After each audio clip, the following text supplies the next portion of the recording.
Picture this. You're walking alone through a field. Your only light is a full moon casting shadows like hands reaching out from the trees. You see a shape that looks like a man up ahead, digging with their hands. Odd. You walk a little closer and realize this thing is too large to be a man. And suddenly you're hit with an eye-watering smell of rotting meat. You're trying not to gag, but you're distracted, and you step on a twig. Oops. The figure jerks up, looking right at you with glowing eyes, and snarls at you like a dog. You take a step back, thinking maybe I can slowly turn around. But the creature suddenly springs up on huge hind legs and starts coming right for you. It growls, showing large, sharp teeth in the face of a wolf. Its pointed ears are pushed back. It seems to look through your very soul with eyes that burn brightly in the dark. Walking on large haunches, its body covered with fur ripples with muscles. Suddenly, it springs at you, and you scream as you fall backwards, shielding your face, dreading the worst. And then nothing. It's just gone. You look up and around you to see where it is, and you see it running off into the woods. Would anyone believe you? Welcome to Coffee and Cryptids. My name is Morticia Evermorg.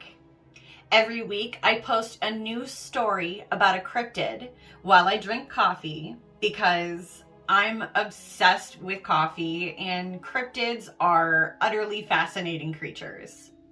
In case anyone is a coffee lover like me and they're interested in what kind of coffee is in here, it's called Wake the Dead.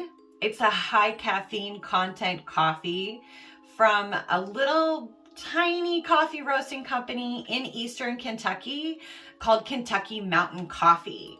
So I'm putting the link below. It's just one guy. He's like this awesome little guy. He makes everything right when you order it. You know, I don't get anything for suggesting the coffee to you. I just am obsessed with it, and I love to share it with anyone who, you know, wants to know about it. Grab a cup and settle in. It's story time.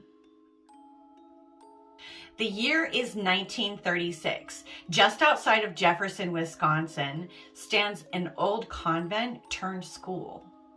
It's a large property with several buildings, an orchard, and wide open fields.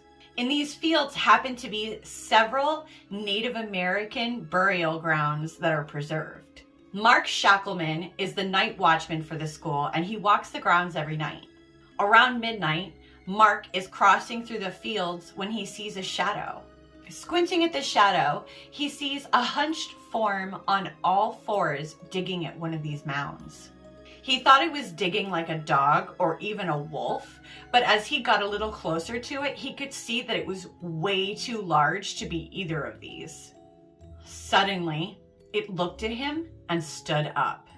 The sleek, hairy body unfurled to over 6 feet tall. It had a shaggy canine face, but underneath all of that thick fur, it had the muscular body of a large man. A low growl echoed across the field towards Mark. Mark smelled rotting meat. His heart beating fast, trying to control his breathing, Mark steps back. The beast turns suddenly, and with a forceful, violent motion, turns and runs off into the trees. In the silence, Mark calms himself, trying to justify what he's just seen. The rest of his shift is quiet that night. The next night, Mark's back, making his rounds on the grounds of the school, as usual.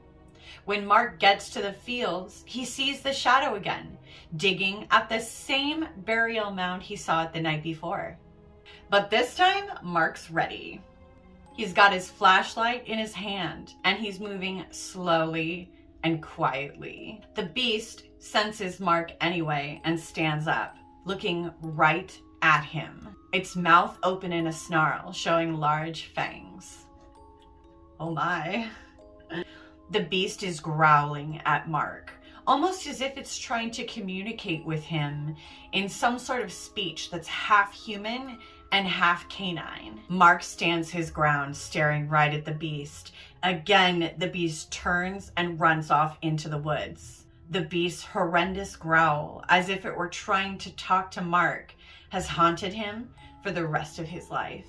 So Mark's encounter was the very first one to be reported of what would become known as the Beast of Bray Road.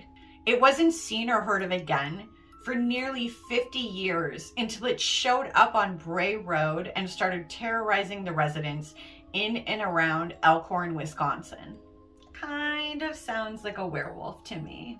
The Beast of Bray Road is said to be over 6 feet tall, with gray and brown fur and the face of a wolf, shiny red eyes and pointed ears. Its furry body looks like a muscular man. The beast is said to run and walk on all 4 of its legs or just its hind legs. It's also been seen sitting on its haunches and kneeling like a man. I'm curious, what would you do if you encountered the Beast of Bray Road? Do you think it's a werewolf? Many do. It's also been called the man wolf, the bear wolf, and indigenous dogman. Ooh, spooky. I think it's a werewolf.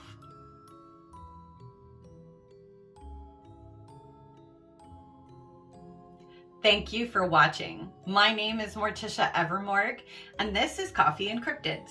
If you enjoyed today's story and you want to hear another encounter in the 90s of the Beast of Bray Road, I'll be posting the next encounter in a couple of days, so be sure to hit like and subscribe. That way you get a notification when the next story is posted. In the meantime, I'll say sleep tight. Don't let the ghoulies bite. Bye.